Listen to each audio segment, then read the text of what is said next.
Recording in progress. හරි දැන් භ්‍රමණ චලිතයේ අතරම තියරි කතා කරලා තියෙන්නේ. කියන්නේ තියරි ඔක්කොම ටික කතා කරලා වැඩේ ඉවරයක් කරලා තියෙන්නේ. අද තියෙන්නේ මේ පොඩි වැඩක්. පොඩි වැඩක් කියන්නේ ඉතින් භ්‍රමණ චලිතයේ පොඩි දිගුවක් කතා කරන්න. කියන්නේ භ්‍රමණ චලිතයේ ඉවරයි දැන් තියරි ටික.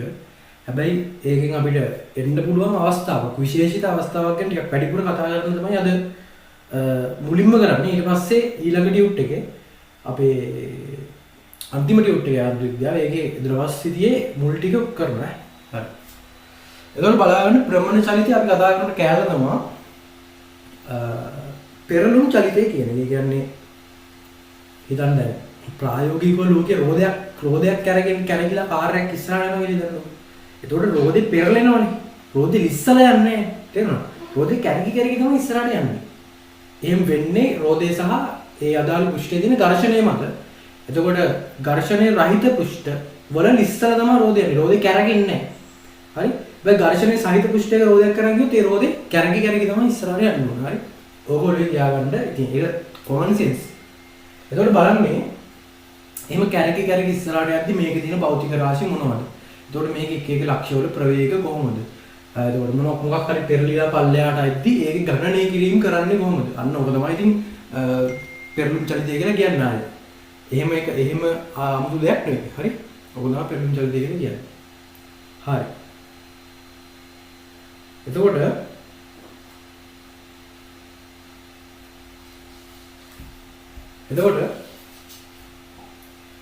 හිතන්න දැන් රෝදයක් තියෙනවා. ඒ රෝදේ දැන් පෙරලෙනවා කියන්නේ මොකද්ද? දැන් රෝදයක් මෙහෙම නිකන් ගත්තොත් මොකද වෙන්නේ? මේක මෙහෙම කැරකෙනවා. කැරගෙන ගමන් ඉස්සරහට යනවා. පෙරලි ඉස්සරහට යනවා කියන්නේ ඕකනේ. මෙයා කැරකෙන ගමන් ඉස්සරහට යනවා. හරි? කැරකෙන ගමන් ඉස්සරහට යනවා. කැරකෙන ගමන් ඉස්සරහට යනවා. එතකොට කැරකෙන ගමන් ඉස්සරහට යනවා. ඒ වචනේ මොකක්ද කියන්නේ? ඒක අස්සේ අපි ගන්න තියෙන දේ මොකක්ද? කැරගෙන ගමන් ඉස්සරහට යනවා. ඒ කියන්නේ මෙයාට චලිතාකාර දෙකක් තියෙනවා. එකක් තමයි කැරගෙනවා. ඔව්. කැරගෙනවා. අනිත් එක ඉස්සරහට යනවා. එකක් තමයි කැරගෙනවා. අනිත් එක ඉස්සරහට යනවා. හරි. එතකොට මේකේ චලිතාකාර දෙකක් තියෙනවා. එකක් කැරගෙනවා කැරගෙන චලිතේ මෙයාට භ්‍රමණ චලිතාකාරයක් තියෙනවා. භ්‍රමණ චලිත යක් තියෙනවා.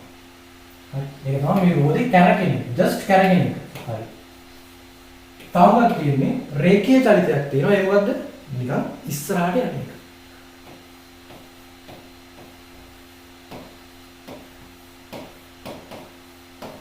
හරි. එහෙනම් මේක ඉස්සරහට යන වේගය අපි හිතමු.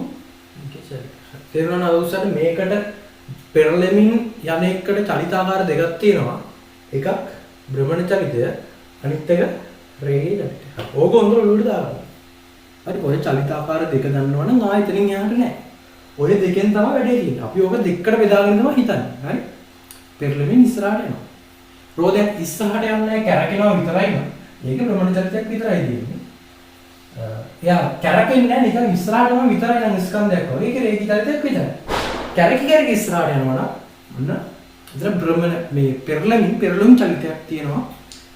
හරි. එතකොට ඒක ඔන්න ඔය වගේ දෙකකට බෙදාගෙන තමයි අපි ඉස්සරහට වැඩේ කරගෙන යන්නේ. හරි. දැන් අපේ channel එකට එන්න කලින් ඔන්න බලන්න දැන් පෙරලීමක් තිරස් තලයක් මත පෙරලීමක් දැන් ලිස්සීමකින් තොරව පෙරලීමක්. ඒ වගේ තිබ්බොත් පෙරලි යන්නේ. ඒ වගේ එක කොහොමද ප්‍රවේග හරියට ගන්නෙ? එතකොට ඒ වගේ චලිතයක් ඇනලයිස් කරන්නේ කොහොමද කියලා හරියටම කියන්න යන්නේ බලන්න. හොඳට අවධානයෙන් ඉන්න ඕනේ මේ වෙලාවේ. මේ වෙලාවේ මට අවධානය දාන්න ඕනේ. හරි. අවධානය ඉන්න. කතා කරද්දී නිකන් වොයිස් එකකුත් එනවා.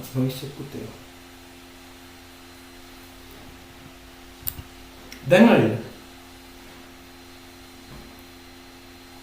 දැන් හරියද? දැන් ඒ නොයිස් එකෙන් නැද්ද? තාම එනවා. පොඩ්ඩක් ඉන්න.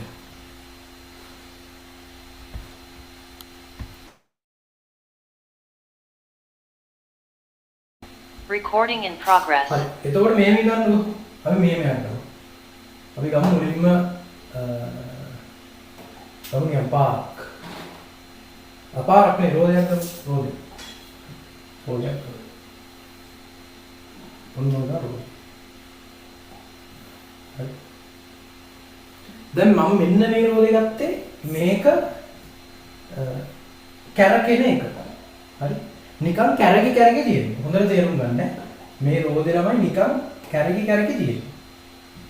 හරි. නිකන් කැරකි තියෙන්නේ. හරි. දැන් අපි හිතමු මෙයාට කෝණික ප්‍රවේගයක් තියෙනවා. මෙයාගේ අරය අපි හිතමු r කියලා. අරය හිතමු r.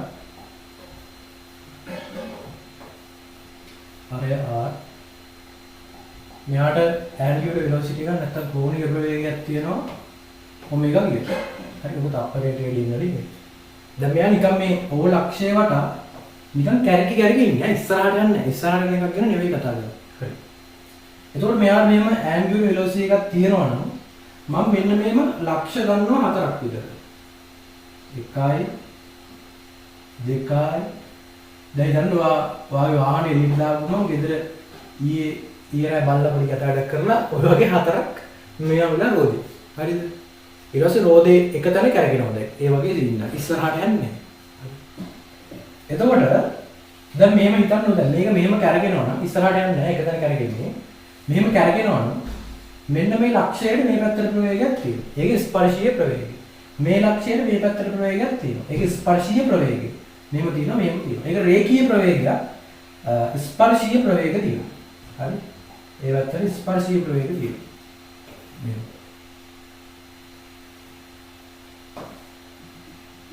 ස්පර්ශීය ප්‍රවේග කියන්නේ ඒ ප්‍රවේගයේ පිහිටන්නේ ස්පර්ශකයේ ඔස්සේ. හරි. අපි හිතමු හරි. අපි හිතමු මේක v කියලා. ළමයි මේ උඩම ලක්ෂයේ ස්පර්ශීය ප්‍රවේගය v නම් මෙයා කැරකෙන්නේ එකම කෝණික ප්‍රවේගයකින් නම් මේ හැමතැනම ස්පර්ශීය ප්‍රවේගය v කියන එක. ඒක දිශාව නෙවෙයි විශාලත්වයේ v කියන එක එකම වෙනවා නේද උස්ස?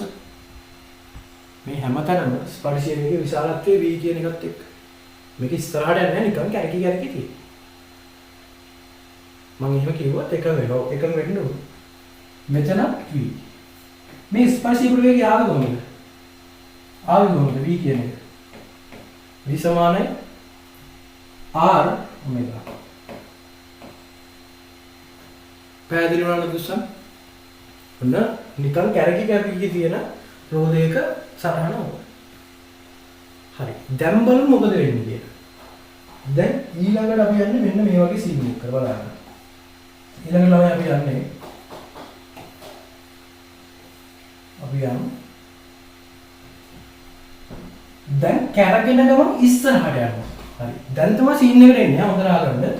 කැරගෙන ගමන් ඉස්සරහට යනවා. මේකම.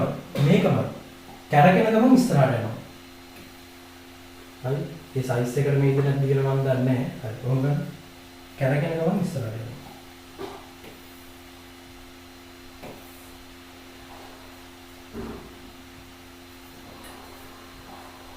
දැන් අර කලින් තිබ්බ ප්‍රවේග ටික ඒ ටික එහෙමම තියෙනවා.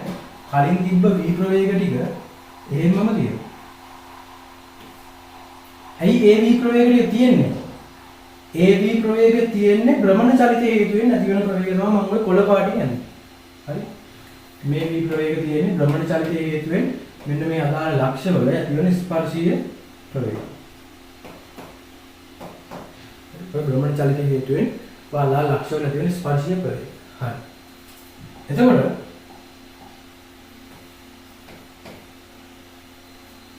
දැන් මෙයා භ්‍රමණය වෙනවට අමතරව මෙතෙන්දි මොකද වෙන්නේ කියන්නේ? මෙන්න මේක ඉස්සරහට යන්නේ නැහැ.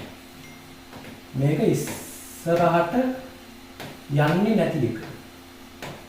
යන්නේ නැහැ. මේක ඉස්සරහට යනවා. ඉස්සරහට යනවා. ඉස්සරහට යන්නේ නැති එකේ තියෙන භ්‍රමණ චලිතයක් විතරයි. මෙයාට මේ පද්ධතියටම මොන ප්‍රවේගයක් තියෙනවද ළමයි? තව කෙලින් ප්‍රවේගය එකතු වෙනවා මේකට. මෙයා කැරකෙන හින්දා මේ ලක්ෂ වලට මෙන්න මේ v කියන ප්‍රවේගය තිබ්බා. ඊට අමතරව මේ පැත්තට යනවා කියලා ගන්නකො. මේ පැත්තට යනවා කියලා ගන්නකො. එතකොට මේ පැත්තට තව ප්‍රවේගයක් ඔය හැම ලක්ෂයකටම එකතු වෙනවා. මොකද රෝදෙත් එක්ක ඔය හැම ලක්ෂයක්ම මේ පැත්තට යනවා. එතකොට මේ පැත්තට තියෙන ප්‍රවේගයයි මේ ස්පර්ශීය ප්‍රවේගයයි සංප්‍රයුක්තය තමයි මේ එක ලක්ෂයක ප්‍රවේගය වෙන්නේ. තේරුම් ගන්න අදුස්. මේ එක ලක්ෂයක ප්‍රවේගය වෙන්නේ. හරි? ඕදාම මේක විශේෂණ දෙයක් තියෙනවා. විශේෂිතම දෙයක් තියෙනවා තේරුම් ගන්න ඕනේ. මේක මෙන්න මේ විශේෂිත දේ තමයි. දැන් රෝදයක් නොලිස්සා පෙරළෙමින් ඉස්සරහට යනවා නම් රෝදයක් නොලිස්සා පෙරළෙමින් ඉස්සරහට යනවා නම් කියන විශේෂම දේ තමයි. දැන් එයා ඉස්සරහට යන වේගෙ ගන්නේ කොහොමද? ඉස්සරහට යන වේගෙ ළමයි ඉස්සරහට යන වේගයේ සමාන වෙනවා මෙයාගේ භ්‍රමණ චලිතයේ විතරක් සැලකුවොත් ඒක ස්පර්ශීය වේගයට. හරි? ඒක ස්පර්ශීය වේගයට සමාන වෙනවා මෙයා රෝදේ ඉස්සරහට ඇදෙන වේගය. එතකොට රෝදේ මෙන්න මේ කියන ගුරුත්ව කේන්ද්‍රයේ ඉස්සරහට යන වේගය සමානයි මේකේ තිබ්බ ස්පර්ශීය වේගය. ඒ වගේම මේ හැම ලක්ෂයකටම ඒ ප්‍රවේගය එකතු වෙන්න ඕන. මේ හැම ලක්ෂයකටම මේ ප්‍රවේගය එකතු වෙන්න ඕන. හරි? ඉස්සරහට යන හින්දා තියෙන ප්‍රවේගය තමයි ඔය මේ පාටින් දාලා තියෙන්නේ. ඒකත් වීම තමයි.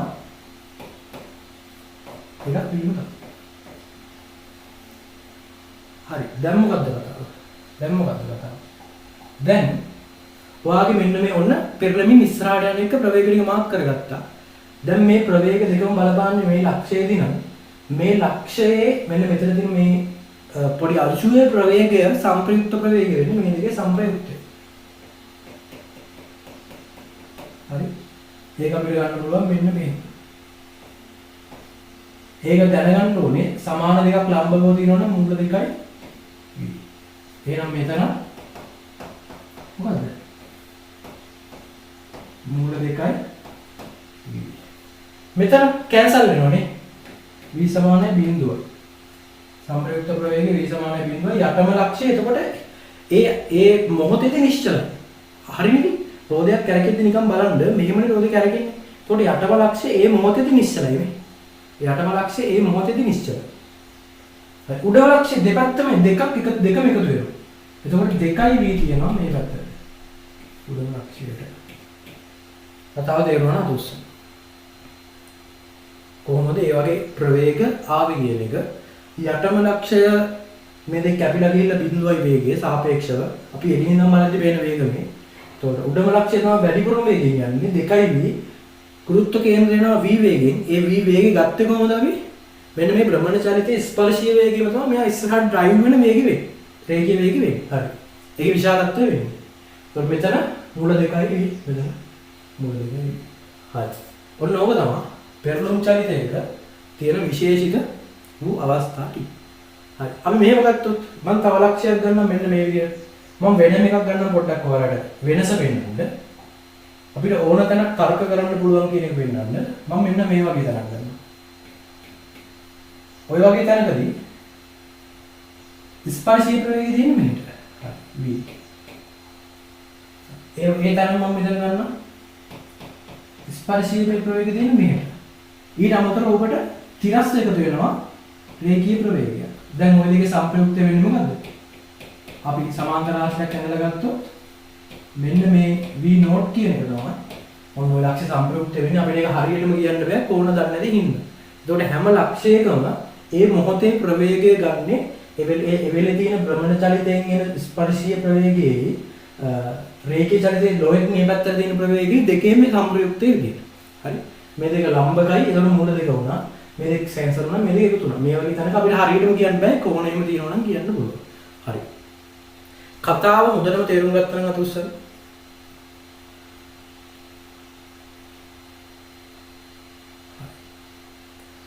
ඔබ තමයි ඉතින් කරා. හරි. අපි මෙහෙම පොඩ්ඩක් ලියා ගමු. දැන් ඕක ඇති එක රූපයක් ඇති. ඒ රූපේ මේ කේන්ද්‍රයේ ප්‍රවේගය නම් කරලා ඇති. ඒ නම් කරලා තියෙන ප්‍රවේගය කපා ගන්න. නම් කරලා තියෙන ප්‍රවේගය කපා ගන්න. ඒ කරලා ඒ රූපේ ගන්න මෙන්න මේ රූපේ හැටියට. ඒ කියන්නේ ඔකේ තියෙන රූපේ ගන්න මෙන්න මේ A කියලා රූපේ හැටියට මේ ගමු B. හරි මේ ගමු B. ඊට පස්සේ මේකට යටින් මේක ඇඳ ගන්න. මේකට යටින් මේක ඇඳ ගන්න. ඇඳගෙන කියන්න මම ලියා ගන්න ඕන දේ දෙන්නම්. දකුණු පැත්තේ ලියාගෙන ඉඳ දීලා මේකට යටින් මේක ඇඳ ගන්න. මේක උඩින් ලියා ගන්න ඉස්සරහට යන්නේ නැහැ. ඒක තමයි මේක තැන කැරකෙන එක. මෙතන ඉස්සරහට යනවා එන්නේ එක. ලියාගෙන කියන්නේ ඒතකොට මම ඒකට එහා පැත්තේ ලියා ගන්න ඕන නෝට් එක දෙන්නම් වලට. ප්‍රශ්න තියෙනවා නම් ඒත් එක්කම අහන්න. ඔන්ලයින් ළමයි මේ පස්සේ රෙකෝඩින් එක බලන ළමයි මේ කියන්නේ. ඔයගොල්ලෝ දැන් මම මෙතනින් රෙකෝඩින් එක නවත්තලා තමයි පටන් ගන්න. ඒතකොට වීඩියෝ එක පුෂ් කරලා ලියාගෙන බලන්න.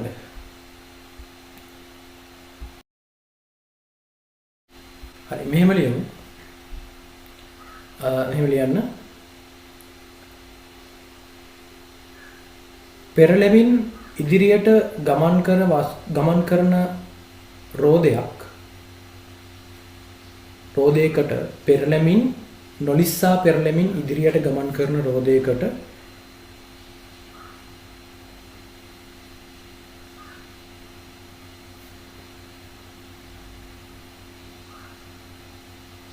නොලිස්සා පෙරළෙමින් ඉදිරියට ගමන් කරන රෝදයකට චලිත ආකාර දෙකක් පවතී. චලිත ආකාර දෙකක් පවතී. එක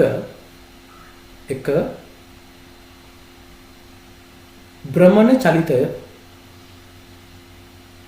කැරකෙන නිසා කියලා දාගන්න වරහන් ඇතුලේ. එක භ්‍රමණ චලිතය කැරකෙන නිසා කියලා වරහන් ඇතුලේ දාගන්න.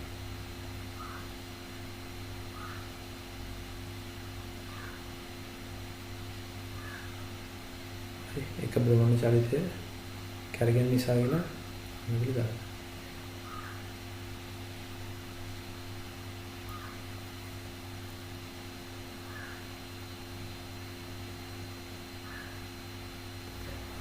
දෙක රේඛීය චලිතය වරහන් ඇතුලේ දාගන්න ඉස්සරහට යන නිසා කියලා. දෙක රේඛීය චලිතය ඉස්සරහට යන නිසා කියලා දාගන්න.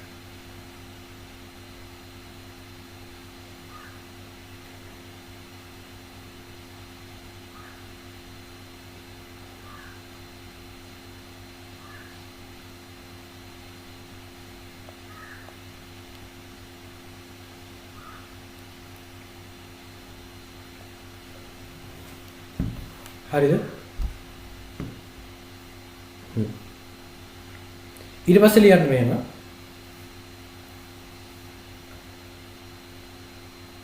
ඒ රූපයෙන්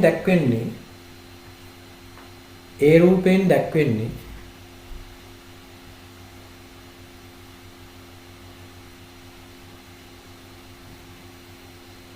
රෝදයක් තනිව භ්‍රමණය වෙමින් පවතින විටදී ඒ රූපයෙන් දැක්වෙන්නේ රෝදයක් තනිව භ්‍රමණය වෙමින් පවතින විටදී ස්පර්ශීය ප්‍රවේගයන් සටහන් වන ආකාරය. ඒ රූපයෙන් දැක්වෙන්නේ රෝදයක් තනිව භ්‍රමණය වෙමින් පවතින විටදී ස්පර්ශීය ප්‍රවේගයන් දැක්වෙන ආකාරයයි. තනිව භ්‍රමණය වෙමින් පවතින විටදී ස්පර්ශීය ප්‍රවේගයන් දැක්වෙන ආකාරයයි. ඊට පස්සේ B රූපයෙන් දැක්වෙන්නේ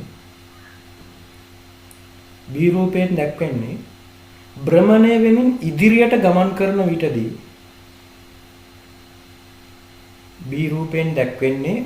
වෙමින් ඉදිරියට ගමන් කරන විටදී එක් එක් ලක්ෂවල ප්‍රවේගයන්ය. B රූපයෙන් දැක්වෙන්නේ භ්‍රමණය වෙමින් ඉදිරියට ගමන් කරන විටදී එක් එක් ලක්ෂවල ප්‍රවේගයන්ය. හරි එක් එක් ලක්ෂවල ප්‍රවේගයන්ය. ඊට පස්සේ තරු ලකුණක් දාලා ලියන්න මෙහෙම. ඉදිරියට ගමන් කරන රේඛීය ප්‍රවේගය තරු ලකුණක් දාලා ලියන්න. ඉදිරියට ගමන් කරන රේඛීය ප්‍රවේගය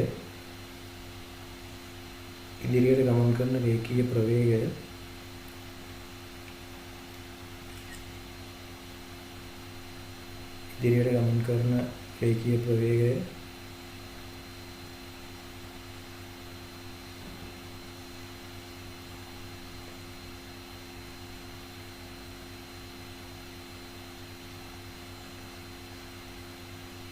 ඉදිරියට ගමන් කරන රේඛීය ප්‍රවේගය භ්‍රමණ චලිතයේ ස්පර්ශීය ප්‍රවේගයටම සමාන වේ.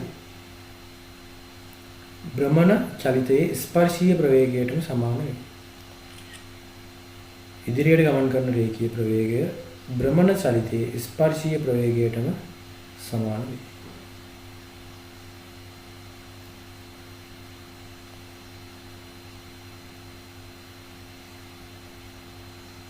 හරි. පෙරළෙමින් ඉදිරියට යන විට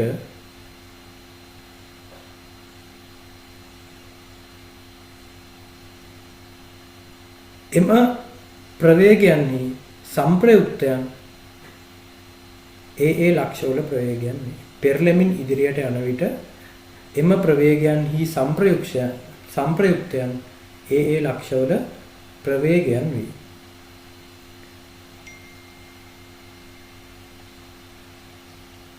පෙරළෙමින් ඉදිරියට යන විට ඒ ලක්ෂවල ප්‍රවේගයන්හි සම්ප්‍රයුක්තයන්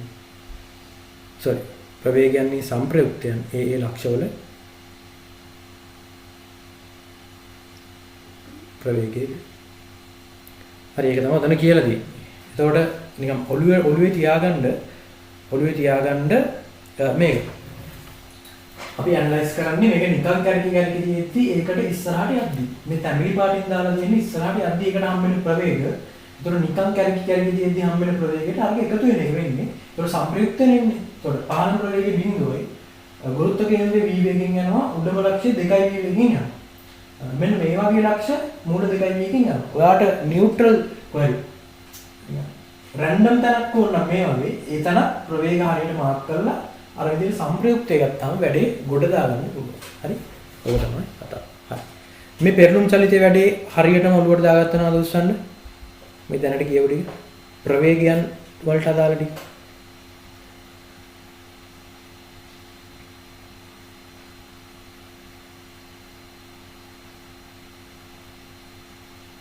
හරි නේ කොහේ හරි අවුලක් තියෙනවා නම් මට අහන්න මගෙන් අහලා විසඳ ගන්න අවුල තියෙන තැන අනිවාර්යෙන් අහලා විසඳ ගන්න ඕනේ අවුල තියෙන. හරි. එහෙනම් අපි දැන් යමු පෙරළුම් චලිතයට.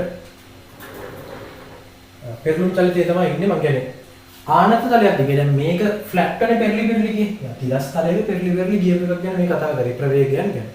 හරි. ආනත තලයෙන් දිගේ අපි ප්‍රවේගයන් ගැන කතා කරනවා.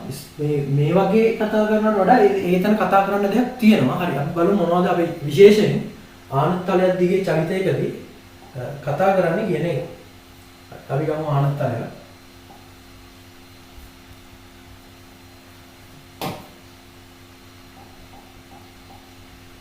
අපි හිතමු ඒ කියන්නේ මේවා සාමාන්‍යයෙන් තමයි ගණන් වලින් මෙහෙම. නොලිස්සා පෙරලීමක් අන්න ඒ වගේ තමයි ඉන්නේ. නොලිස්සා පෙරලීමක් වගේ ඒ වගේ තමයි.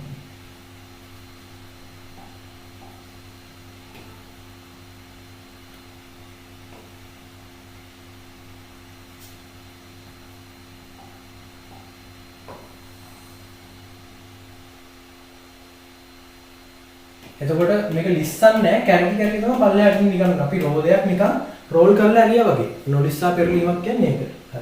අපි හිතමු මෙයා ඉන්නේ H උසකින් සිරස් H උසකින් මම ගන්නවා මෙතන විභව ශක්ති ශුන්‍ය මට්ටම විදිහට. ඒතර උඩට පැත්තට ධන කියලා ගන්න ඕනේ අපි. පල්ලෙහාට මේක එක දාන්න අවශ්‍ය නැහැ. විභව ශුන්‍ය මට්ටම මේක කියලා හිතමු. හරිද? අපි හිතමු මෙයාට දැන් මෙයා නිශ්චලතාවයෙන් අතාරිනවා. නිශ්චලතාවයෙන් උඩ ඉඳන් අතාරිනවා. හරි? නිශ්චලතාවයෙන් අතාරිද්දි මෙයාට මේ පැත්තට රේඛීය ප්‍රවේගයක්වත් කෝණික ප්‍රවේගයක්වත් ආරම්භයේදී නැහැ. මෙතෙන්දි තියෙනවා රේඛීය ප්‍රවේගයක්. මෙයාට තියෙනවා. ඒක තමයි ගුරුත්ව කේන්ද්‍රයේ ප්‍රවේගය වෙන්නේ. කියන්නේ මේ සම්පූර්ණ අපි හිතමු මේක ස්කන්ධ M කියලා. මේ සම්පූර්ණම ස්කන්ධයේ ප්‍රවේගය තමයි ඔය. හරි? අපි හිතමු එයාට පාමුවටදී වේගයක් තියෙනවා v කියලා. දැන් මේක නිකම්ම නෙවෙයි එන්නේ. එතකොට අපේ විභව ශක්තිය මෙතෙන්දී රේඛීය ජාල ශක්තියට සමාන කරන්න බෑ ඒක. ඒක ශක්ති සංසිතිය දාන ක්‍රමයක් තියෙනවා. බලමු කොහොමද කරන්නේ කියලා. මේ වගේ එකට ශක්ති සංසිතිය තමයි දාන්නේ. මේක දාන ක්‍රමයක් තියෙනවා.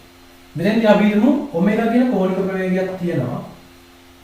ඔමෙගා කියන කෝණික ප්‍රවේගයක් තියෙනවා. ඒ වගේම මේකේ අරය r කියලා හිතමු. හරි. අරය r කියලා. හරි. මේක පෙරලි තමයි එන්නේ. ඒ කියන්නේ නොලිස්සා පෙරලි. නොලිස්සා පෙරලීම.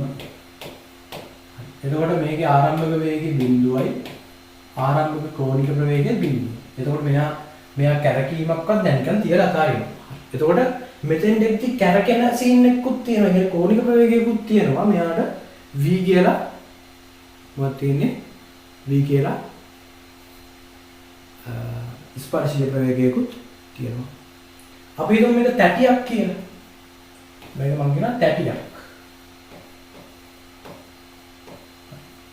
මොකක් වුණත් ප්‍රශ්නයක් නැහැ ගාන හදන විදිය මේක. අපි දන්නවනේ භ්‍රමණ චලිතයට අදාළව රාශියක් තමයි අවශ්‍ය ටික ගූර්ණය කියනවා. තැටියක අවශ්‍ය ටික ගූර්ණය කොහොමද ලියන්නේ? මතක නම් නිකන් අද උස්සන්න මට දාන්න ඕනේ. තැටියක අවශ්‍ය ටික ගූර්ණය නිකන් මතක තියා ගැනීම අත්‍යවශ්‍ය නැහැ. ඒක දෙනවා. මතක නම් අද උස්සන්න. තැටියක අවශ්‍ය ටික ගූර්ණය භාගයයි m r වර්ගය. ඒ කියන්නේ මේ තැටියේ ස්කන්ධය. සිලින්ඩර් එකක් සිලින්ඩරේ මධ්‍යක්ෂය වටා ඔක තමයි. හරි. මේ කැපිටල් එක කරන්නේ. දැන් මට ඕනේ මෙන්න මේ ප්‍රවේගය හොයාගන්න. ඒ කියන්නේ මෙයා පල්ලෙහාට තියෙන ප්‍රවේගය හොයාගන්න මේකේ විශේෂත්වය තමයි අපි වෙනද මෙතන ඉඳන් මෙතන ශක්ති සංසිතිය දාද්දී මෙයා භ්‍රමණ චලිතයක් තිබ්බේ නැහැ. අපි ගත්තේ රේඛීය චාලක ශක්තියට කෙලින්ම සමාන කරා. හරි. මෙතෙන්දි හොඳට මතක තියාගන්න ඕනේ දේ තමයි මෙන්න මේ v හින්දා මෙයාට තියෙනවා රේඛීය චාලක ශක්තියක්. නෝමල් එකේ ඒකම තියෙනවා. රේඛීය චාලක ශක්තිය.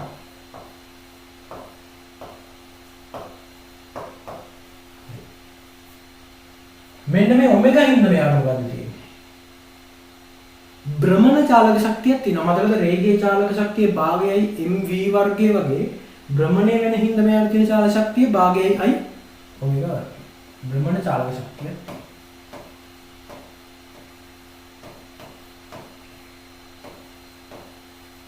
එතකොට මෙතෙන්දි මේ තියෙන විභව ශක්තිය මෙතෙන්දි කිසිම චාලක ශක්තියක් නැහැ. මෙතෙන්දි මේ තියෙන විභව ශක්තිය හැරෙන්නේ මොකක් බවටද? මෙතෙන්දි මේ තියෙන විභව ශක්තිය හැරෙන්නේ මොකක් බවටද? රේඛීය චාලක ශක්තිය සහ භ්‍රමණ චාලක ශක්තිය බවට. හරි. එතකොට මම කියන්නේ හිතන්නම් මෙතන A මෙතන B කියන. මම දැන් A to B ශක්ති සංසිතිය දානවා. මම A to B දානවා ශක්ති සංසිතිය.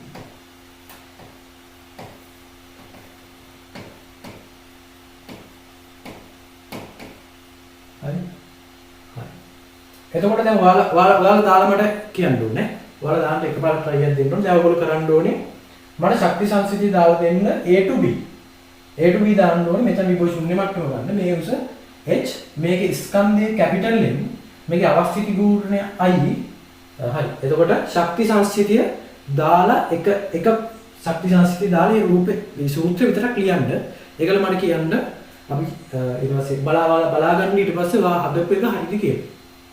හරි. ශක්ති සංසිතිය දාන්න බලන්න. A to B ශසනි දාන්න ශසනි. Recording in progress. හරි. හොඳට බලාගන්න කොහොමද අපි ශක්ති සංසිතිය දාලා මෙන්න මේ ප්‍රවේගයට දැන් මෙතන ප්‍රවේගය විතරක් නෙමෙයි තව දේවල් අහන්න පුළුවන්. මේ උදාහරණයක් විදිහට ගොඩක් කොමන් තියෙන ප්‍රවේගයට සූත්‍රය ගොඩනගලා තියාගන්න එක. නිකන් මෙහෙම තමයි මේ වගේ ගානකට අපි අප්‍රෝච් එක ගන්න කියන්නේ. හරි. බලමු. ශක්ති සංසිතිය දාන්නේ මොකද්ද? ආරම්භක ශක්තිය සමානයි ආරම්භක සම්පූර්ණ යාන්ත්‍රික ශක්තිය සමානයි අවසාන සම්පූර්ණ යාන්ත්‍රික ශක්තිය. හරි. ආරම්භයේදී යාන්ත්‍රික ශක්තිය කියලා මොනවද කියන්නේ? විභව ශක්තියක් විතරයි. ඒක mgh. mgh විභව ශක්තියක් විතරයි තියෙන්නේ. ඊට පස්සේ මෙතෙන් දෙද්දී විභව ශක්තිය ශුන්‍ය මට්ටමට අවිල්ලා තියෙනවා. හැබැයි රේඛීය ප්‍රවේගයක් තියෙන ඒ වගේම කෝණික ප්‍රවේගයකුත් තියෙනවා. ඒතකොට රේඛීය ප්‍රවේගයෙන් එනවා රේඛීය චාලක ශක්තිය, කෝණික ප්‍රවේගයෙන් එනවා භ්‍රමණ චාලක ශක්තිය. රේඛීය ප්‍රවේගයෙන් දන්නේ එක භාගයයි mv වර්ගය. ඒතකොට වෙනස් වෙන්නේ එකම එක භ්‍රමණ චාලක ශක්තිය භාගයයි i ඔමෙගා වර්ගය. හරි. භාගයයි ඔමෙගා වර්ගය. දැන් මම I දන්නවා ඔමෙගා කොහොමද V ඇසුරෙන් මට ලියන්න පුළුවන්. අපි දන්නවා ළමයි V සමානයි R ඔමෙගා කියලා. ඕක තමයි මම බලාපොරොත්තු වෙන්නේ ඔයාලගේ. මට ඔමෙගා ලියන්න පුළුවන් V බෙදීම R කියලා. හරිද? මට ඔමෙගා ලියන්න පුළුවන් V බෙදීම R කියලා. එතකොට මට I ට දාන්න පුළුවන් මෙතන මෙන්න මේක. ඔමෙගාට දාන්න පුළුවන් මෙන්න මේක. හරි. එහෙම දාලා බලමු මොකද වෙන්නේ කියලා. MGH සමානයි භාගයයි කැපිටල් M V වර්ගය එකතු කිරීම භාගයයි අපි I ට දාමු භාගයයි MR වර්ගය. මේක තැටියක් ඉන්න මේ අවස්ථාවේ හැටියට දාන්නේ. වෙන එකක් වුණා නම් වෙන එකක් දාගන්න. භාගයයි MR වර්ගය. ඊට පස්සේ අපි ඔමෙගාට දාමු V බෙදීම R. ඔමෙගාට දාමු V බෙදීම R. ඒකේ සම්පූර්ණයේ වර්ගය. ඇයි ඔමෙගා වර්ගයෙන් හරි. දැන් තාඩිය සුළු කරගමු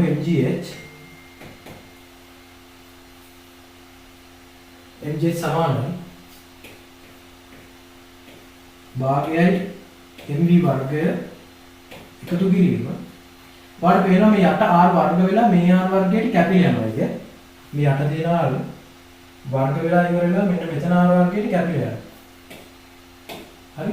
එතකොට ඉතුරු වෙන්නේ 4න් 1යි M V වර්ගය තමයි ඔයාලට ඉතුරු වෙන්නේ. ඉතුරු වෙන්නේ 4න් 1යි M V වර්ගය. දැන් උතනත් මොකක්ද කැපිලා යන්නේ? උතනත් M කැපිලා යනවා. අද තුනේ මේ දැන් ඉතුරු වෙන්නේ මොකක්ද? දැන් ඉතුරු වෙන්නේ GH සමානයි V වර්ගයේ බෙදීම 2යි එකතු කිරීම V වර්ගයේ බෙදීම 4. හරි. මේක අපි පොදු හරියට ගමු. එතකොට 3යි V වර්ගයේ බෙදීම 4. GH. එහෙනම් මට V එනවා ළමයි. V එනවා 4යි GH බෙදීම 3. මුලේ පුළුවන් නම් මේක ව්‍යුත්පන්න එකක් විදිහට මතක තියාගන්න. දැන් මේ වගේ ගානක් කෙලින්ම හැවුවොත් ඔයාලට කෙලින්ම මේ උත්තරේ ගන්න පුළුවන්. ඒකින්ද තමයි මේ කියන්නේ. මතක තියාගන්න කියලා කියන්නේ 4යි GH බෙදීම 3 පුළුවන් නම් මතක තියාගන්න මේ වගේ කොමන් සීන් එකකදී කෙලින්ම ගන්න පුළුවන් කියන එක. හරි නැත්නම් අමතකයි නම් මේක දාලා ගන්න ඕන. හරි. ඊට වඩා ලේසි අපිට MCQ එකකින් මතක තියාගෙන ඉන්නේ ඒකයි MCQ වලට මම මේ කියන්නේ. රචනා එක්කනම් කෙලින් ලියන්න බෑ. හදලා ගන්න ඕන. හරි. එතකොට බැරි වෙලාවත් මෙයාට මෙතෙන්දී කෝණික ප්‍රවේගයක් හෝ රේඛීය ප්‍රවේගයක් තිබ්බොත් මොකද කරන්නේ? ඒක ඉතින් ආරම්භක ශක්තියට එකතු කරලා තියන්න අර වගේ පද. හරි. හරි. සීන් එක තේරුණා නේද උස්සන්න හොඳටම? අපි කොහොමද ඩිකෝඩ් කරගන්නේ පෙරළුම් චලිතයක් ආනත තලයක කියන එක? ශක්ති සංසිතිය දාන්නේ. එතකොට ඉතින් අලුතෙන් අපිට අලුත් එක්කනා කවුද? අලුත් එක්කනා වෙන්නේ භ්‍රමණ චාලක ශක්තිය කියන්නේ. හරි භාගයයි ඒක මෙහෙම. ඊට පස්සේ I ට ආදේශයක් දැම්ම ඔමෙගාට ආදේශයක් දැම්ම. ඊට පස්සේ පොඩ්ඩක් සුළු කරාම V ට ඔහම ආවා. මම ගා පුළුවන් නම් මේක මතක තියාගන්න. ඕක තමයි කතාව. ඕක තමයි කතාව. තේරුණා නේද උසම?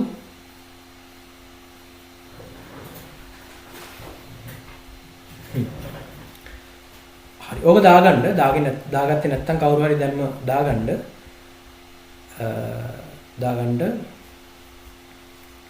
ඊට පස්සේ මම යන්නේ අර භ්‍රමණ චලිතයේදී ස්ථාවරතාවය කියන භ්‍රමණ චලිතයේ හින්දා මොකක් හරි වස්තුවකට ඇති වෙන ස්ථාවරතාවය යන්නේ ඒක ගැන කතා කරන්න යන්නේ. ඕක දාගෙන හරි කියලා කියන්න මට. Recording in progress. හරි. දැන් යන්නේ පොඩ්ඩක් පොඩි සංදිස්ථානයක් වගේ තැනකට යන්නේ. හරි. අපි බලමු මොකද්ද මාතෘකාව කියලා. හරි. අපි බලමු මොකද්ද මාතෘකාව. මාතෘකාව තමයි කෝණික චලිතය නිසා වස්තුවකට ලැබෙන ස්ථායීතාවය. හරි. කෝණික චලිතයෙන් හින්දා වස්තුවකට ලැබෙන ස්ථායීතාවය. හරි. මම කියන්න ප්‍රධානම හේතුව මේ කෝණික චලිතයක් හේතු වෙන්නේ කියන්නේ මොකක් හරි වස්තුවක් කැරකෙමින් තියෙනවනම් හරි වස්තුවක් මොකක් හරි කැරකෙමින් තියෙනවනම් ඒකට භ්‍රමණ චලිතයක් තියෙනවනේ. ඒ භ්‍රමණ චලිතයට අදාළව කෝණික ගම්‍යතාවක් තියෙනවා. හරි. මම කියව කැරකෙන්නේ මේ පැත්තට නම් කෝණික ගම්‍යතාවය ගන්න මෙන්න මේ කරුණක් නියමෙන් කියලා කිව්වා දිශාව. එතකොට ළමයි කෝණික ගම්‍යතාවෙ හින්දා එයාට බැලන්ස් එකක් එනවා. 아무තු බැලන්ස් එකක් එනවා. ඒක එන්නේ කොහොමද කියලා කියන්නම්.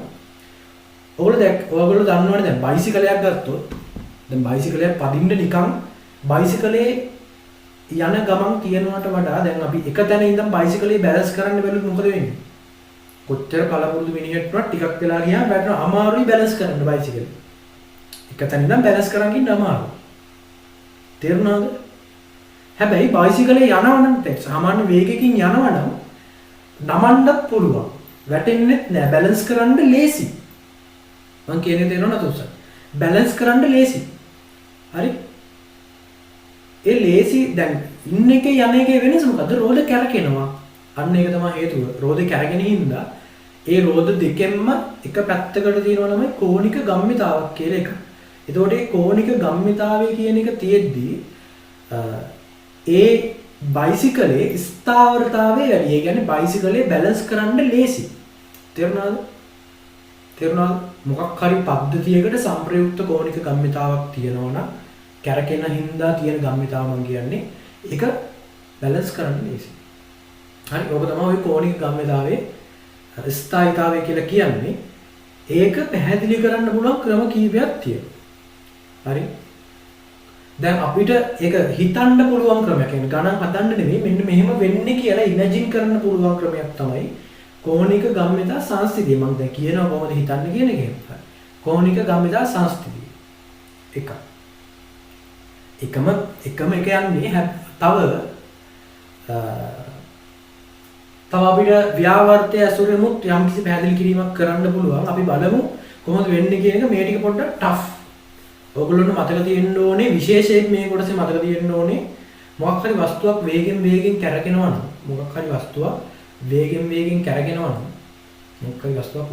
කැරකෙනවා නම් ඒකේ කැරකෙන වේගය වැඩි වෙන්න ඒ අදාළ වස්තුවේ ස්ථායීතාවය වැඩි. ඒ කෝණික ගම්මිතාවය වැඩි.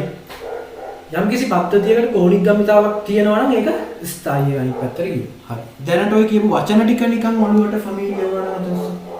කියපු වචන ටික නිකන් ඔළුවට ෆැමිලියර් වුණා.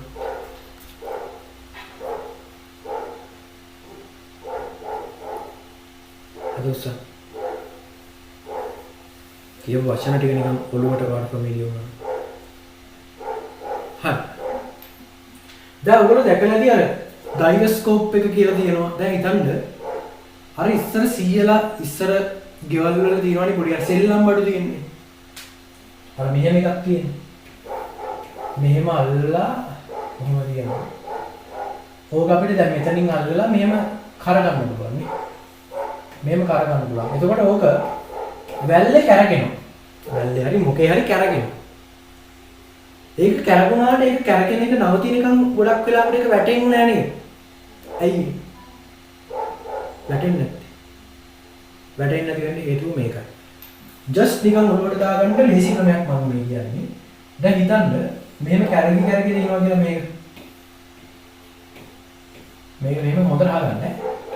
අපි හිතමු මේක මෙහෙම කැරකි දියමු. ඔමේගා. හරි මේ පැත්තට තමයි කැරකෙන්නේ. එහෙනම් කෝණික ගම්මිතාවය තියෙන්නේ කොහෙද තමයි? කැරගෙන්නේ මේ පැත්තට නම් කෝණික ගම්මිතාවයේ සංරචක එන්නේ කොහෙද? කැරකීම මේ පැත්තට කෝණික ගම්මිතාවය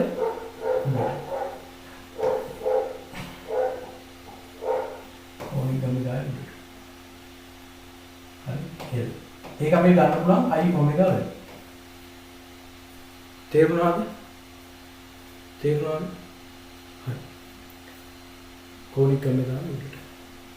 ඊට පස්සේ දැන් හිතන්න මේකට අපි මොකද කියන්නේ කෝණික ගම්මිතා සංස්ථිතියට අනුව මට හිතන්න පුළුවන් මේක මෙහෙම ඇලවෙනවා කියන්නේ ඇලවුනොත් මොකද වෙන්නේ කෝණික ගම්මිතාවේ දිශාව වෙනස් වෙන්න ඕන. හරි කෝණික ගම්මිතාවේ දිශාව වෙනස් වෙන්න ඕනේ මේක මේ පැත්තට මෙහෙම ඇලවුනොත් වැටෙන්න හැදුවොත්. එතකොට කෝණික ගම්මිතාවය කියන්නේ තමයි දෛශිකයක්. එතකොට කෝණික ගම්මිතාවය සංස්ථිතිකයි නම් ඒකේ දිශාවවත් වෙනස් වෙන්න බෑ. මම කියන්නේ තේරෙනවද? අද උස්සන්න. කෝණික ගම්මිතාව වෙනස් වෙනවා කියන්නේ ඒකේ විශාලත්වය විතරක් නෙවෙයි දිශාවවත් වෙනස් වෙන්න බෑ. ඇයි මේ වගේ චලිතයක අපි හිතමු කෝණික ගම්මිතාවේ සංස්ථිතිකයි කියලා. එහෙනම් දිශාව වෙනස් වෙන්න බැරි නම් මෙන්න මේකට ප්‍රතිරෝධයක් ඇති වෙනවා. ඇයි ඒ? කෝණික ගම්‍යතාව සංස්ථිතිකව තියාගන්න මේ පද්ධතිය උත්සාහ කරන හින්දා. හරි? මම මේ දැන් සිංහලෙන් කියප එක තේරුණා නේද ඔස්ස?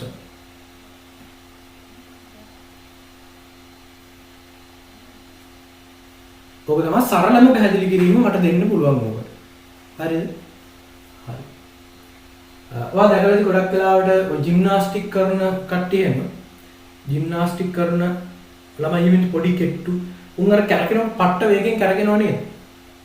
ඒ කැරගෙන එකෙන් ඒගොල්ලෝ වාසියක් තියෙන්නේ නැත්තර. තේරුණා? කැරගෙන එකෙන් වාසියක් තියෙන්නේ මොකද එයාලගේ ඒ කියන්නේ ඒ ස්ටෙප් එක පට්ට ස්ටේබල්. හරි? ස්මූත් ස්ටේබල් කරගන්න පුළුවන්. ගොඩක් කැරකෙන සීන් එකක් නම් කරා. හරි? එතකොට ඒක හොඳයි. ඒ කියන්නේ ස්ථාවරතාවයේ වැඩි භ්‍රමණය වෙමින් තියෙද්දි.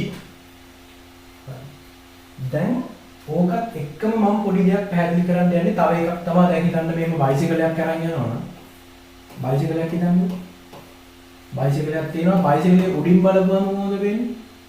උඩින් බලපුවම මම හිතන්න මේ එක රෝදයක් මේක රෝදයක්. රෝද දෙක විතරයි එන්නේ. බයිසිකලේ උඩින් බලපුවම පේන්නේ. එතකොට මම ඉස්සරහට නම් කරගෙන්නේ රෝද දෙක. ඉස්සරහට නම් කරගෙන්නේ කෝණික ගම්මිතාවයේ තියෙන තලයේ තුලට. දැන් මේක ඉස්සරහට රෝදේ නම් මේක පිටිපස්සේ රෝදේ නම් රෝදේ ඉස්සරහට නම් කරගෙන්නේ කෝණික ගම්මිතාවයේ තියෙන මෙහෙට.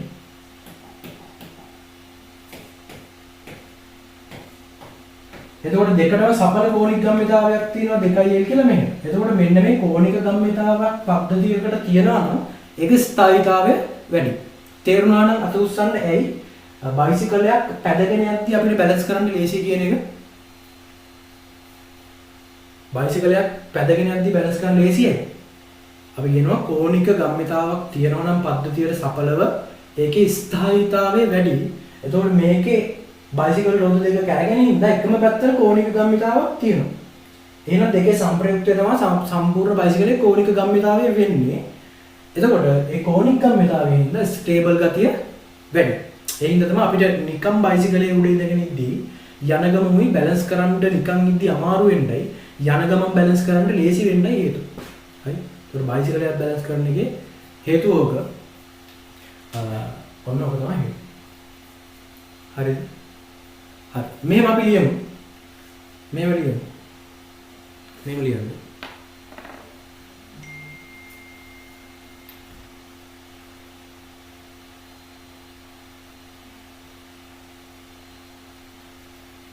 මෙහෙම ලියමු. යම්කිසි වස්තුවක ඇතිවන භ්‍රමණ චලිතයක් හේතුවෙන් යම්කිසි වස්තුවක ඇතිවන භ්‍රමණ චලිතයක් හේතුවෙන්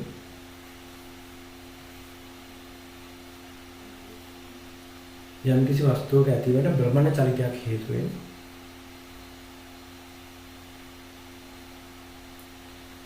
එම වස්තුවට කෝණික ගම්‍යතාවක් L සමානයි I ඔමෙගා කියලා. එම වස්තුවට කෝණික ගම්‍යතාවක් අන්තර්ගත වේ.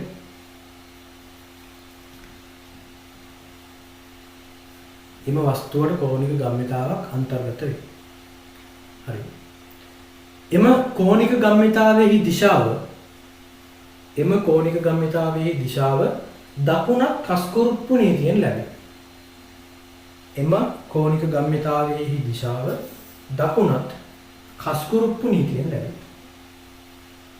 එම කෝණික ගම්‍යතාවයේ දිශාව දකුණත් කස්කුරුප්පු නීතියෙන් ලැබේ.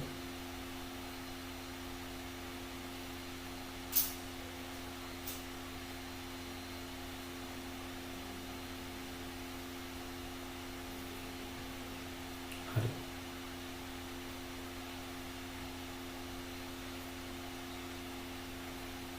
ඊළඟට රුලක් කරලා මෙහෙම ලියමු. කෝණික ගම්‍යතාවක් සහිත පද්ධතියක් සෑම විටම උත්සාහ කරනුයේ කෝණික ගම්‍යතාවක් සහිත පද්ධතියක් සෑම විටම උත්සාහ කරනුයේ එම කෝණික ගම්‍යතාවයේ විශාලත්වය සහ දිශාව නියතව තබා ගැනීමටය. එම කෝණික ගම්‍යතාවයේ විශාලත්වය සහ දිශාව නියතව තබා ගැනීමට වස්තුවක් සෑම විටම උත්සාහ කරනුයේ එම කෝණික ගම්මිතාවයේ විශාලත්වය සහ දිශාව නියතව තබා ගැනීමටය.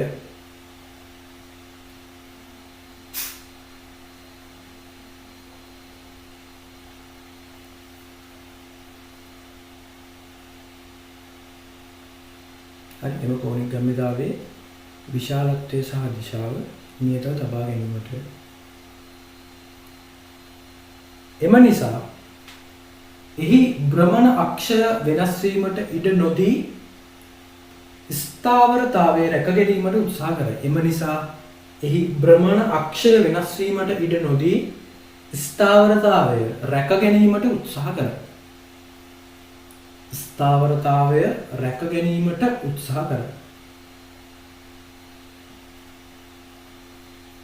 හරි. උදාහරණ විදිහට මේක දාගන්න මෙන්න මේ රූපය අඳගන්න. ඊට පස්සේ බයිසිකලේ මෙන්න මේ අවස්ථාව දෙක අඳගන්න.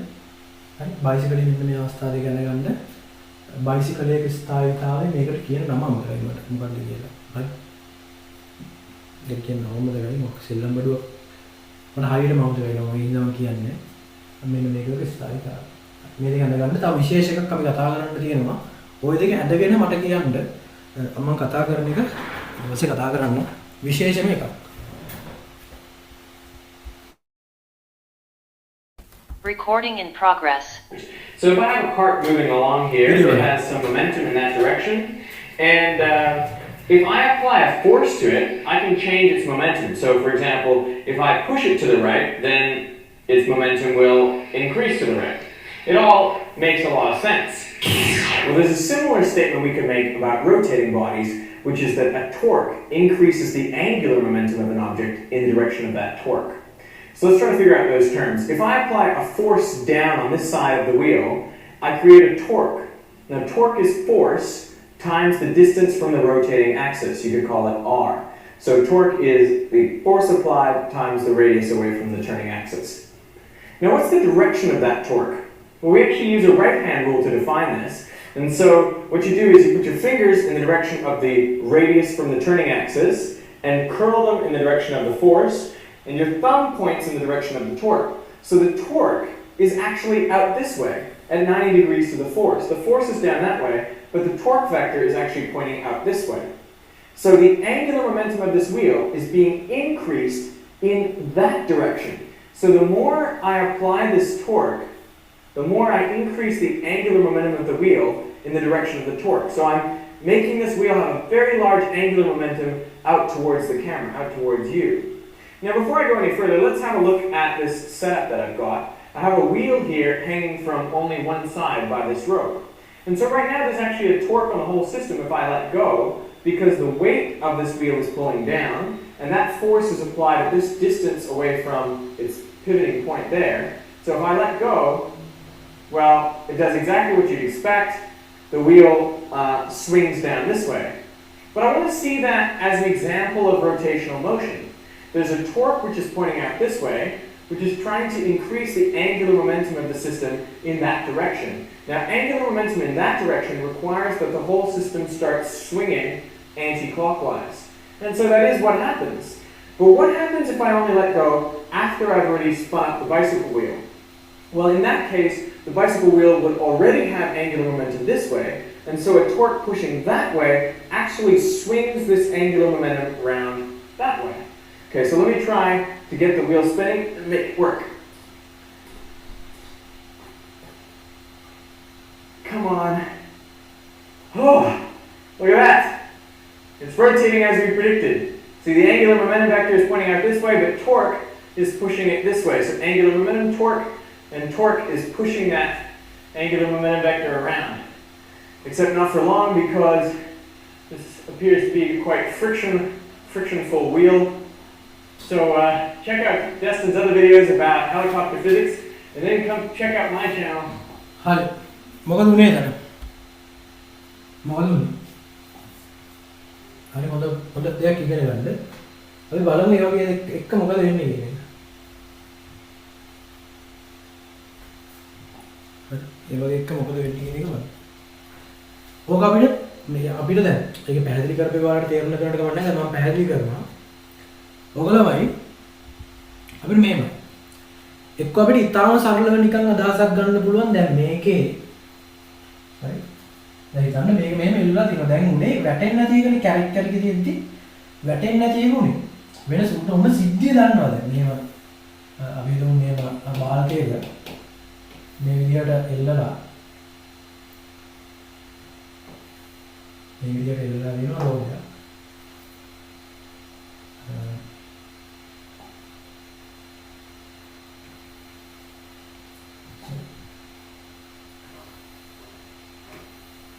හරි මේ රෝදේ දැන් හිතමු මේ පැත්තට කැරගෙනවා. හරි මෙහෙම කැරගෙනවා. මෙහෙම කරකවුවාම මොකද උනේ? මේක දැන් මෙහෙම නිකන් මෙතනින් නිකන් ගහලා තියද්දි හරියට මේක වැටෙන්න බෑ බලන්න. කරකවුවාම වැටුනේ නැහැ. හරි මොකක්ද බලමු? හේතුව අපිට ළමයි නිකම්ම කෙලින්ම නිකන් පැහැදිලි කරනවා නම් මට නිකන් ලේසිම විදිහට කියන්න පුළුවන් ඕන තේරුම් ගන්න මේ මොකක්ද? දැන් මේකේ කෝණික ගම්මිතාවක් තියෙනවා මෙහෙම කැරගෙද්දි දැන් මේක ත්‍රිමාණ වඳින්න බෑ මට මෙහෙම කැරගෙද්දි මේ පැත්තට කියලා හිතන්න ඕනේ. ඒතකොට මෙයා වැටුණොත් කෝණික ගම්මිතාවේ දිශාව වෙනස් වෙන්න ඕනේ.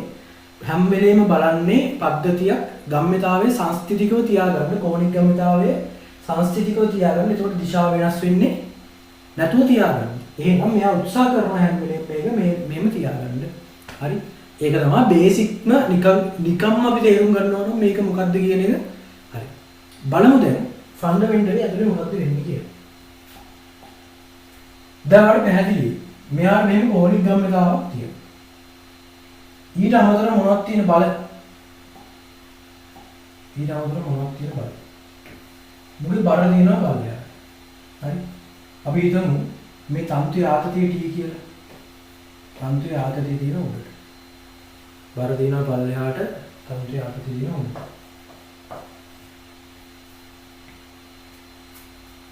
හරි. ඔයගොල්ලන්ට මතකද මෙන්න මේ වගේ සූත්‍රයක්. F සමානයි ඩෙල්ටා MV බෙදීම T කියලා සූත්‍රයක් මතකද? මතක නැහැ අදොස්ස? ඔය දෙන්නේ F සමානයි MA F සමානයි ඩෙල්ටා MV කියලා සූත්‍රයක් මතකද? එතකොට ඔය වගේම අපිට හදාගන්න පුළුවන් භ්‍රමණ චලිතයට පුළුවන් ඒක මොකද්ද? මයික් එක ඔන් කරලා කියන්න පුළුවන් නම්? පුළුවන් නම් මයික් එක ඔන් කරලා. ඔය වගේම භ්‍රමණ චලිතයට ලියන්න පුළුවන් සූත්‍රය මොකද්ද? ඕන සූත්‍රයක් ලියන්න පුළුවන් වෙන්න ඕනේ. මොකද? මයික් එක උන්ට ලැජ්ජයි. හරි කමන්නේ. බලය වගේ භ්‍රමණ චලිතය වැඩ කරන්නේ ව්‍යාවර්තය ටෝ. එතකොට ගම්මිතා වෙනසක් විදියට වැඩ කරන්නේ කොහොමද? මෙතන රේඛික ගම්මිතා වෙනසක් කෝණික ගම්මිතා වෙනස. I ඔමෙගා. කාලයෙන් පැහැදිලි. හරි.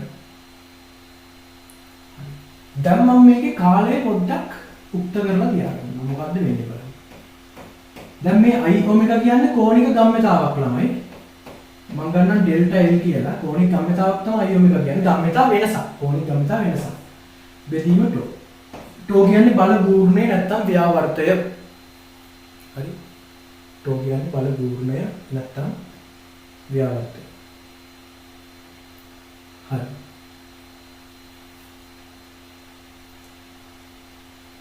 දැන් මෙහෙම මේකේ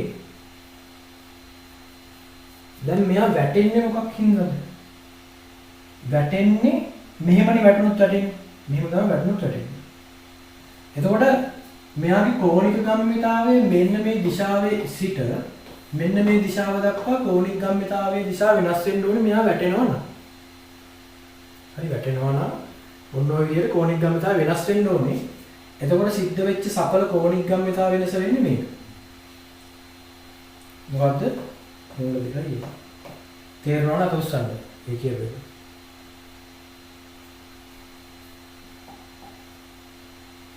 කෝණික ගම්මිතාව වෙනස වෙන්නේ මොකක්ද? එහෙනම් කෝණික ගම්මිතා වෙනසක් වෙන්න ඕනේ. මෙයා වැටෙනවා නම් දිශාව වෙනස් වුණානේ. හරි.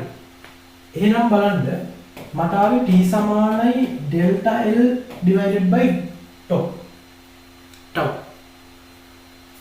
delta l කියන්නේ කෝණික ගම්මිතා වෙනස.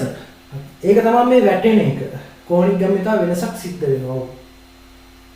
ඒක බලන්න ඒ වැටෙන්න ගතවන කාලය රඳාපවතින සාධක මොනවද? වැටෙන්න ගතවන කාලය රඳාපවතින සාධක. එකක් delta l. අනිත් එක ව්‍යාවර්තය. හරි? අපි හිතමු මෙන්න මේ අක්ෂය වටා තමයි මෙයා වැටෙන්නේ කියලා. මෙයා වැටෙන්නේ මෙන්න මේ ලක්ෂය වටානේ. හරි. වැටුණොත් කෝණික ගම්මිතා වෙනස් වෙන්න ඕනේ. ඒ වැටෙන්න ගතවන කාලය වැඩි වෙනවා. වැටෙන්න ගතවන කාලය වැඩි වෙනවා. delta l වැඩි වුණොත්. delta l.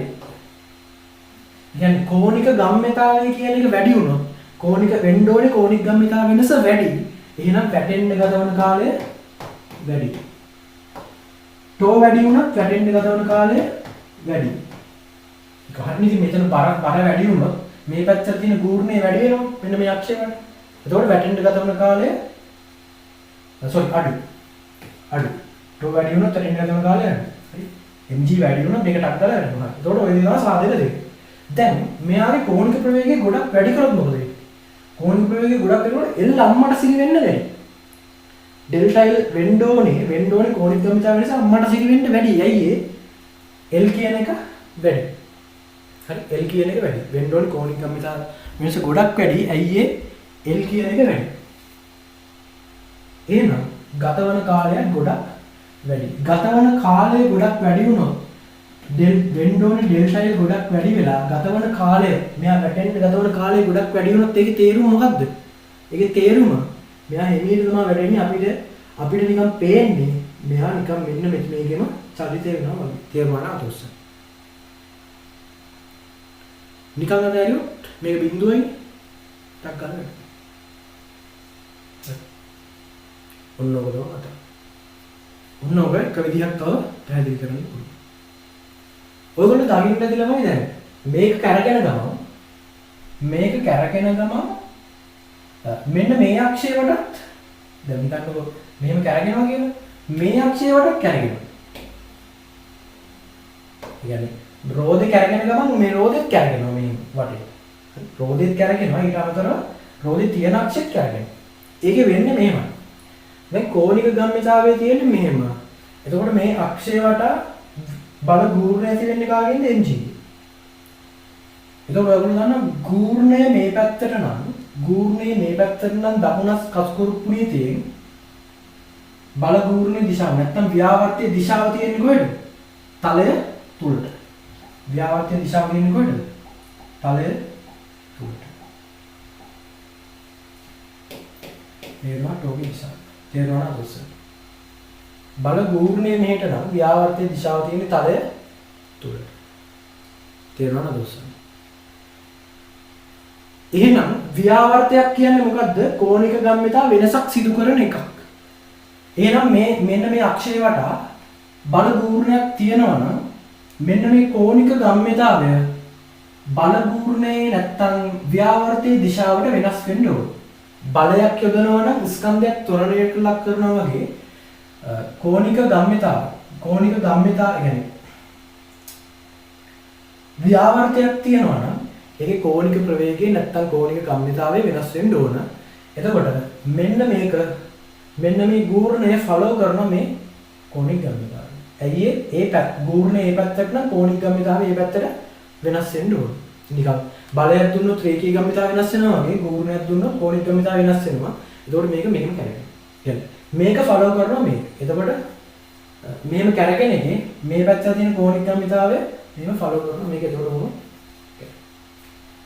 තේරුණා නේද උස්සන්න. ඔය තේරුම් ගන්න ඉතාලම ටිකක් අපහසු එකක්. තේරුණා නේද උස්සන්න කමන්නේ. ඔන්න ඕනකට. ඕනම හිතුවා. ඔය වගේ එක චලිතය අපි පැහැදිලි කරගන්නේ. හරි. මම ආයෙ පැහැදිලි කිරීමක් කරන්න. දැන් රෝදයක් අල්ලලා මෙහෙම කරපුවොත්. හරි. මෙහෙම නූලක් ගැට ගහලා රෝදයක් අල්ලලා මෙහෙම කරපුවොත් අපි තුන් මෙතනදී මෙතනින් ඇක්සල් එක හයි කරලා දිනනවා කියලා. එතකොට මේකේ කැරකීමෙන් හින්දා කෝණික ගම්මිතාවයක් තියෙනවා මෙහෙට. හරි. දැන් මෙයා වැටෙනවා නම් වැටෙනවා නම් මේ කෝණික ගම්මිතා වෙනසක් සිද්ධ වෙන්න ඕනේ. ඒක හරියටම මූල 2L නෙවෙයි. මොකද වැටෙන ගමන් තියෙද්දි මේකෙන් ඇති වෙන ගූර්ණයේ යම්කිසි විශාලත වෙනසින් වෙනවා. හරි. කොහොමද කෝණික ගම්මිතා වෙනසක් සිද්ධ වෙන්න ඕනේ? මොකද කෝණික ගම්මිතාවේ දිශාව වෙනස් වෙනවා. ඒක ඔළුවේ තියෙනවා. කෝණික ගම්මිතා වෙනසක් සිද්ධ වෙනවා නම් අපි දන්නවා τ සමානයි I ඔමෙගා බෙදීම T. F සමානයි mg බෙදීම T වගේ. ඩෙල්ටා I ඔමෙගා බෙදීම T. එහෙනම් මෙන්න මේ ලක්ෂ්‍ය වටානේ දැන් මෙයා කැරලිලා වැටෙන්නේ. හරි. වැටෙන්න මෙන්න මේ mg මගින් නැතිවෙන ගූර්ණය අපි ගමු τ කියලා. mg වතාවක් r කියලා ගන්න පුළුවන් වුණා. ගූර්ණය τ කියලා ගත්තොත් මෙන්න මේ විදිහට ලියන්න පුළුවන්. එතකොට මෙයා වැටෙන්න ගත වන කාලය අන්තිමට එනවා මෙන්න මෙහෙම. එතකොට කෝණික ගම්මිතාවයේ වැඩි කරොත් වෙන්න ඕනේ කෝණික ගම්මිතාව වෙනස වැඩි. එහෙනම් මෙයා වැටෙන්න ගත වන කාලය ගොඩක් වැඩි. ගූර්ණය වැඩි කරොත් කොහොමද ටක් ගාලා වැඩෙනවා. ගූර්ණය වැඩි කරොත් මේ පැත්තට. හරි. ඒතර කෝණික ගම්මිතාවයේ වැඩි නම් කෝණික ගම්මිතාව වැඩි කියන්නේ මෙයා අම්මට සිරින වේගකින් කැරකෙනවා. කෝණික ගම්මිතාවයේ ගොඩාක් වැඩි නම් වැටෙන්න ගත වන කාලය ගොඩාක් වැඩි කියලා ඔබ කල්පනා කරන්න පුළුවන්. එතකොට මොකද හිමීට වැටෙන්නේ. එතකොට නිකන් අපිට තේරෙන්නේ ඒක මෙයා නිකන් ස්ටේබල් එකේ මෙතන කැරක් මේම ස්ටේබල් වෙලා තියෙනවා වගේ අන්න එහෙම අපිට පැහැදිලි කරන්න පුළුවන් මෙන්න මේ චරිතය. අනිත් එක මෙයා ස්ටේබල් වෙලා තියෙන ගමන් මෙන්න මෙහෙම මේ එල්ලලා තියෙන එක වටේ මේ පද්ධතිය කරගෙනවා. ඒකට හේතුව මෙතන තියෙනවා ව්‍යාවර්තයක් ඇති වෙනවා මේ mg ඵලයේ හින්දා ගුණයක් ඇති වෙනවා මේ පැත්තට. ඒකට ඒකේ දිශාව දකුණත් කස් කුරුප්පුණේදී ඇතුළට. එතකොට τ කියන්නේ ව්‍යාවර්තයක්. අපි සාමාන්‍යයෙන් බලයක් යොදපුවම ගම්මිතාව වෙනසක් සිද්ධ වෙනවා වගේ රේඛී ගම්මිතාව වෙනසක් සිද්ධ වෙනවා වගේ ව්‍යාවර්තයක් යොදපුවම ඒ ව්‍යාවර්තයේ දිශාවට කෝණික ගම්මිතාව වෙනසක් සිද්ධ වෙන්න ඕනේ. හරි. කෝණික ගම්මිතාව වෙනසක් මේ අක්ෂය වටා වෙන්න ඕනේ. එහෙනම් මේ ගම්මිතාව මෙන්න මේ කෝණික ගම්මිතාවය මෙන්න මේ ව්‍යාවර්තයේ ෆලෝ කරන එක තමයි වෙන්නේ. හරි. ඒකට මේක මේ පැත්තට මෙහෙම. හරි. උන්නෝගලා එතන වෙන කතාව වෙන්නේ ඔබ ඔයාලා තේරුම් ගන්නවා නම් හොඳයි. ඇත්තටම හොඳයි. හොඳ අවස්ථාවක්. තේරුම් ගන්නවා නම් හරි. අත උස්සන්න තේරුණා නම් කතාව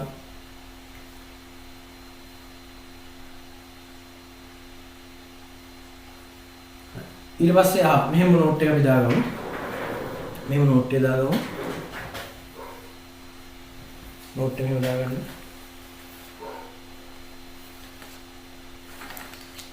අනුමාත්‍රකාවක් වගේ දාගන්න.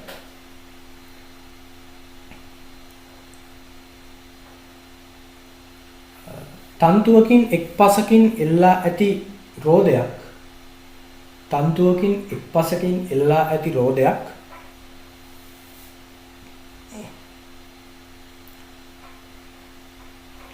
තන්තුවකින් එක් පසකින් එල්ලා ඇති රෝදයක්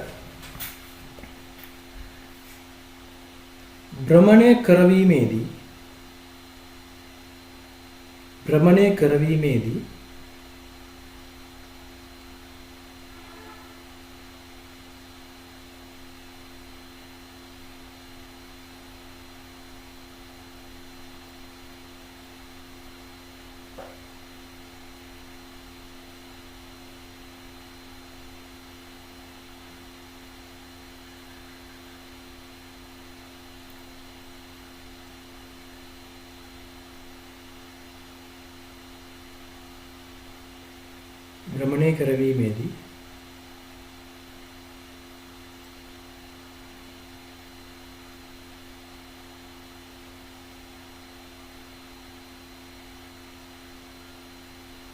පසකින් එල්ලාදී රෝදයක් භ්‍රමණය කරවීමේදී එය නොවැටි ස්ථායීතාවයේ පැවතීමටද හේතු වන්නේ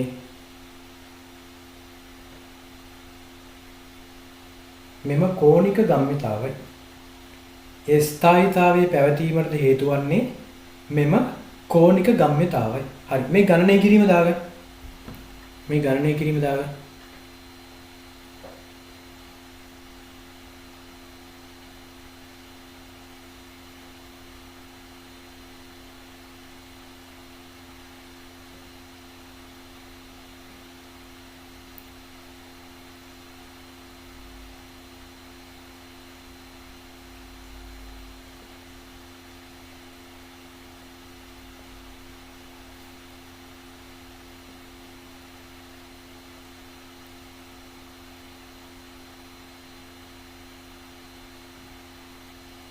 ගණනය කිරීම දාගන්න.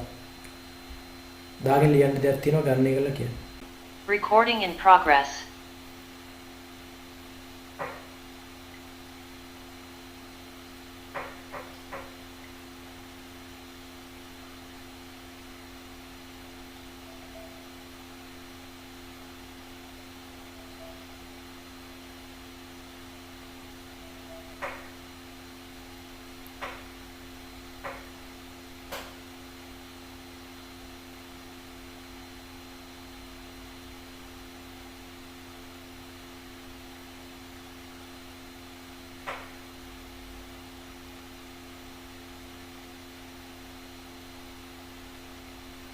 දාගෙන කියන්න.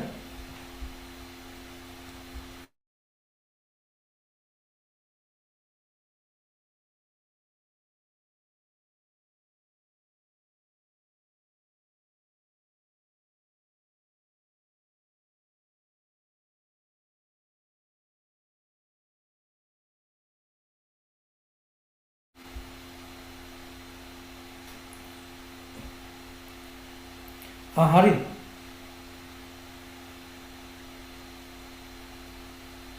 හරි. අපි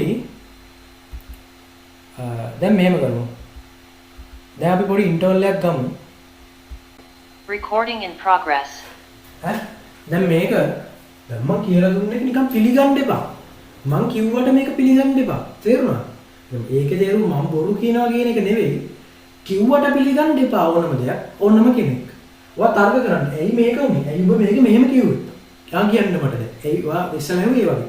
එතකොට මාත් කැමති එහෙම අහනවා. ඉස්සර දැන් මම පන්ති ගියපු ගුරුවරුන්ගේ සමහරලාට ආවබන් ඒ ගුරුවරුන්ට පට්ට වැඩයක් මම. තේරුණාද? ඕ ලෙවලුයි ඒ ලෙවලුයි දෙකම එකයි. මම රටේ නැතිව අහනවා. ඒ ගානට අදාළත් නැහැ විලාවකට. ඒක වෙනම තියරියක් ඇප්ලයි කරලා මොකක් හරි අඹරලා අහනවා මම. එහෙම අහලා ඒ ਵਿਚාරාත්මකව තමයි ඉගෙන ගන්න ඕනේ. තේරුණාද? මාත් කැමති ඔයාලගෙන් මම එහෙම අහනවා. ඒක මට වදයක් නෙවෙයි කවදා. තේරුණාද? වදයක් එහෙම තමයි. මට වදයක් නෙවෙයි. එහෙම කැමති. හරි? මම ඉස්සර ඉගෙන ගත්තේ මට උගන්වපු ගුරුවරුන්ගේ ඕන එක්කෙනෙක්ගෙන් අහන්න මම ප්‍රශ්න අහලා තමයි ඉගෙන ගන්නේ. මට අමුතු ප්‍රශ්න අහන්න හිතෙනවා. ඇයි මෙහෙම වෙන්නේ? ඇයි ඔයා මෙහෙම කිව්වේ? මේක මෙහෙම වෙන්න බැරිද? ඕක වැරදි නේද කියලා මම කෙලින්ම අහනවා. එහෙම ඔයාලා පුරුදු වෙන්න ඒක. ඒක මගෙන් අහන්න. ඔයා ඇයි ඔහොම කියන්නේ? ඕක වැරදි නේද? ඕක මෙහෙම නේද එන්න ඕනේ. එහෙම තමයි ඉගෙන ගන්න. හරි. එහෙම තමයි ඉගෙන ගන්න ඕනේ. ඒ කියන්නේ ගුරුවරයා කියන දේ ළමයා එහෙම අහගෙන ඉඳලා ඒක ඉගෙන ගැනීමක් වෙන්නේ නැහැ. තේරුණා? නිකන් තව ගැත්තෙක් විතරයි ඇති වෙන්නේ. ඔයා කරන්න ඕනේ විචාරාත්මකව බලන්න මෝ කියන එක හරියද? ඔයාගේ ලොජික් එකට ගැලපෙනවා නම් ඒක දාන්න. ඔයාගේ ලොජික් එකට ගැලපෙන්නේ නැත්තම් මගේ ලොජික් එක මේකයි. ඇයි ඔයා මෙහෙම කිව්වේ කියලා මාත් එක්ක තර්ක කරන්න, මාත් එක්ක පොඩි අගේන්ස්ට් එකක් හදාගන්න. ගැටීමක් හදාගන්න. එතකොට තමයි ඔයාලගේ දැනුමටත් හොඳයි, විශේෂ ගුරුවරුන්ගේ දැනුමටත් හොඳයි ළමයි කොහොමද හැසිරෙන්නේ කියලා බලන එක මේ වගේ විෂය කරුණක් උගන්වන්න. හරි?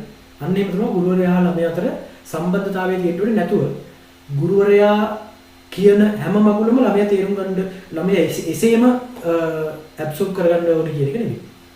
හරිද? හරි. අපි පොඩි ඉන්ටර්වල් එකක් ගමු. ඉන්ටර්වල් එකෙන් පස්සේ මම යනවා දවස් 3ට. හරි.